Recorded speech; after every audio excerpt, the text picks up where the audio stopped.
Baik teman-teman, bismillahirrahmanirrahim. Assalamualaikum warahmatullahi wabarakatuh. Perkenalkan, nama saya Justin Sultani Salman, biasa dipanggil Justin. Pada kesempatan kali ini, aku akan membahas materi fisika 2 tentang hukum Gauss. Nah, sebelumnya aku akan memberitahu kalian apa sih hukum Gauss itu. Jadi hukum Gauss itu menyatakan bahwa total flux listrik yang menembus permukaan tertutup sebanding dengan muatan listrik neto di dalam permukaan tersebut. Nah, dan di dalam hukum Gauss ini ada yang namanya flux. Jadi flux ini adalah ukuran jumlah garis-garis medan listrik yang menembus suatu permukaan atau bidang tertentu. Jadi bisa diibaratkan flux ini seperti air. Jadi kayak ada suatu medan listrik seperti aliran air dan keran. Nah, di dalamnya itu ada sebuah saringan dan si fluxnya ini adalah air tersebut. Nah, hubungan antara hukum Gauss dan flux ini adalah konsep tentang aliran medan listrik yang menembus bidang. Dan hukum Gauss itu sendiri adalah aturan yang menentukan seberapa besar nilai flux pada sebuah ruang tertutup. Nah, ada 3 poin nih hubungan antara keduanya. Yang pertama, ada definisi flux sebagai alat ukur. Jadi flux itu sendiri bisa menjadi alat ukur. Nah, yang kedua ada ketergantungan pada muatan. Dan yang ketiga ada rumus penghubung. Nah, yang selanjutnya ada hukum Gauss pada konduktor muatan positif.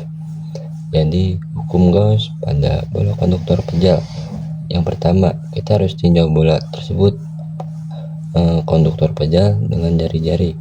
Kita cari jari-jarinya itu berapa, atau biasanya sudah diketahui jari-jarinya tersebut. Nah, yang kedua, muatan hanya tersebar di permukaannya saja. Jadi di suatu bola berbentuk pejal, dia hanya tersebar di permukaan bola pejalnya itu. Dan besar medan listrik di dalam bola, muatan listrik sama dengan 0. Kalau besar medan listrik di luar bola, itu adalah medan listrik sama dengan Q dibagi 4 pi epsilon 0 kali R kuadrat. Nah, rumus ini mirip dengan hukum Coulomb, berlaku di luar bola. Kalau di dalam bola yang sudah saya sebutkan tadi, yaitu muatan sama dengan 0. Yang selanjutnya ada hukum Gauss pada bola isolator muatan positif. Nah, kalau yang slide sebelumnya itu konduktor, yang sekarang itu isolator. Mungkin untuk anak-anak elektro udah tahu kali ya konduktor dan isolator itu apa. Mungkin yang belum tahu, aku bisa kasih tahu. Jadi konduktor itu adalah suatu bahan yang bisa menghantarkan listrik. Kalau isolator itu suatu bahan yang sulit untuk menghantarkan listrik. Jadi kalau konduktor seperti besi atau yang lain sebagainya yang berbahan metal, yang dia menghantarkan listriknya lebih bagus dan lebih kuat. Sedangkan isolator itu mungkin tidak bisa menghantarkan listrik seperti plastik dan lain sebagainya. Nah, oke, lanjut. Jadi pada hukum Gauss bola isolator muatan positif ini, medan listrik di dalam bola pada jarak R, dan R adalah jari-jari bola. Dan rumusnya itu adalah medan listrik sama dengan R dikali Q dibagi 4 pi epsilon 0 kali R pangkat 3 epsilon 0. Nah, rumus ini berlaku pada bola isolator muatan positif. Dan ini rumusnya khusus untuk medan listrik di dalam bola. Nah, rumus medan listrik di luar bolanya itu pada jarak R adalah jari-jari bola. medan listrik sama dengan Q 4Pi Epsilon 0 R kuadrat. Kalau yang pertama itu yang dalam bolanya R pangkat 3. Kalau yang di dalam bolanya kebalik, kalau yang di dalam bolanya itu R pangkat 3, sedangkan yang di luar bolanya itu R pangkat 2.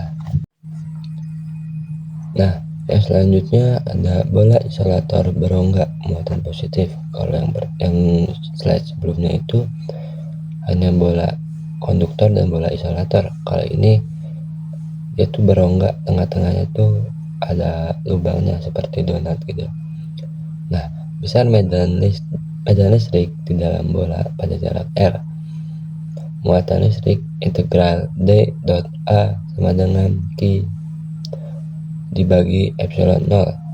Muatan listrik 4 VR kuadrat sama dengan R pangkat 3 dikurangi R1 pangkat 3 dikali Q dibagi R2 pangkat 3 dikurangi R1 pangkat 3 Epsilon 0.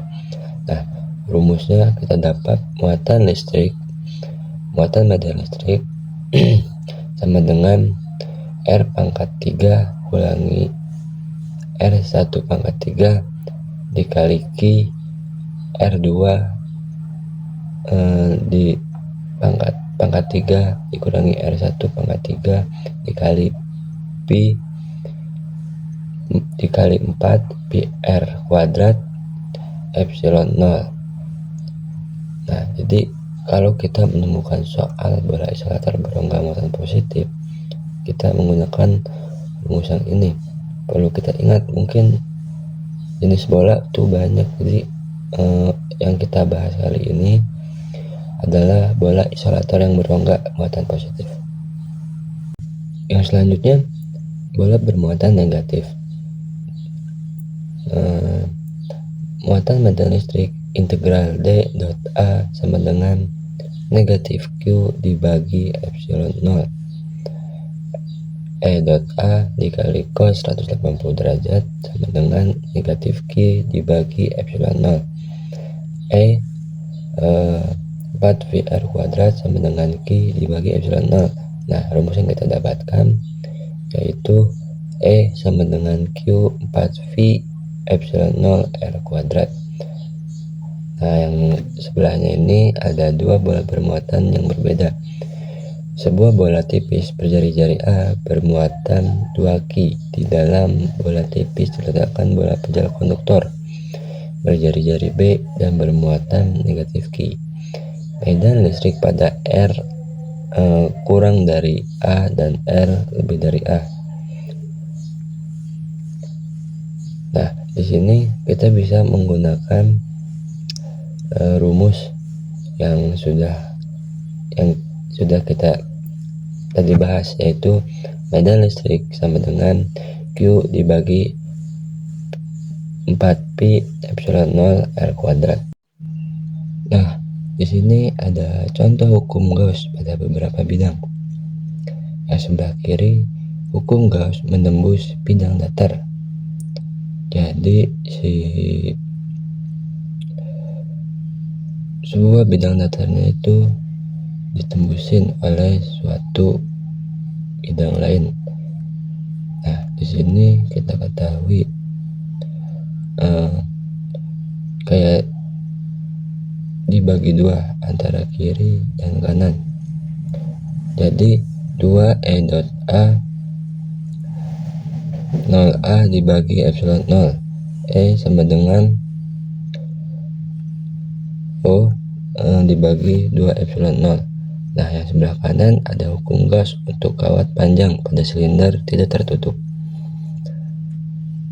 Nah, di sini ada medan listrik sama dengan integral medan listrik dot A Q dibagi Epsilon 0.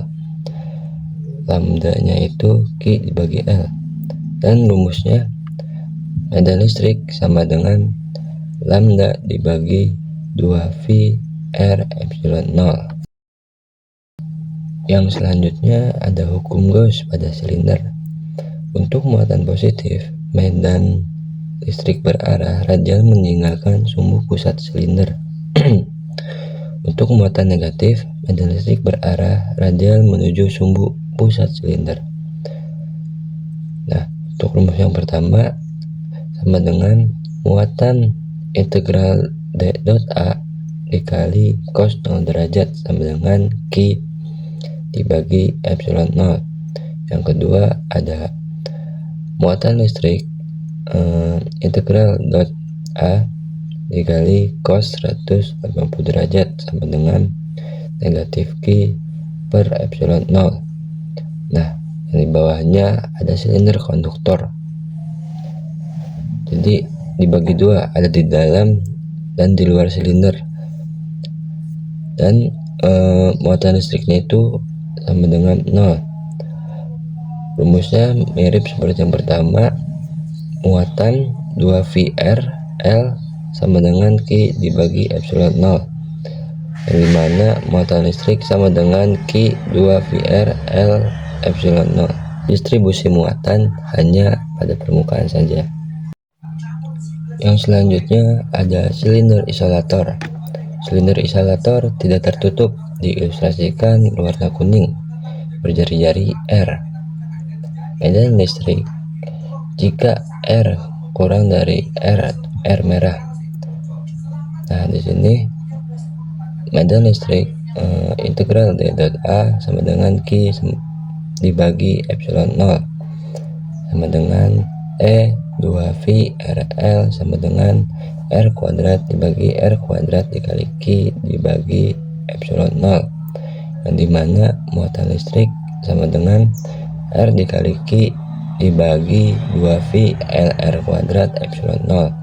Maka pada medan listrik, nah jika medan pada R lebih daripada R yang putih, sama dengan medan listrik integral D dot A sama dengan Q dibagi epsilon 0 sama dengan E 2V RL sama dengan Q dibagi epsilon 0. Nah, kita dapat muatan listriknya adalah muatan listrik sama dengan Q 2V RL epsilon 0. Yang selanjutnya ada silinder berongga konduktor. Jari-jari dalam silinder A, jari-jari luar B, muatan Q dan panjang silinder L. Untuk R lebih dari B, maka muatan listrik sama dengan Q 2VR L epsilon 0. Dan jika untuk A dan jika R lebih dari A dan R kurang dari B, maka muatan listrik R kuadrat dikurangi A kuadrat dikali Q dibagi 2V RL dalam kurung B kuadrat dikurangi A kuadrat epsilon 0. Dan untuk R kurang dari A, muatan listrik sama dengan 0. Yang selanjutnya ada silinder dengan muatan berbeda. Silinder pejal isolator berjari-jari A, panjang C dan bermuatan 3Q berada dalam suatu silinder berongga yang jari-jari dalamnya B, jari-jari luarnya D, panjangnya C dan bermuatan negatif Q. Nah, medan listrik pada R kurang dari A, tinggal kita masukkan ke dalam rumus saja menggunakan rumus yang muatan listrik sama dengan R dikali Q 2V A kuadrat C epsilon 0. Nah, untuk yang medan listrik pada R lebih dari A dan kurang dari B, maka menggunakan rumus yang muatan listrik sama dengan 3Q 2VR C epsilon 0. Dan yang terakhir, jika medan listrik pada R lebih dari D, menggunakan rumus muatan listrik 2Q dibagi 2VR C epsilon 0.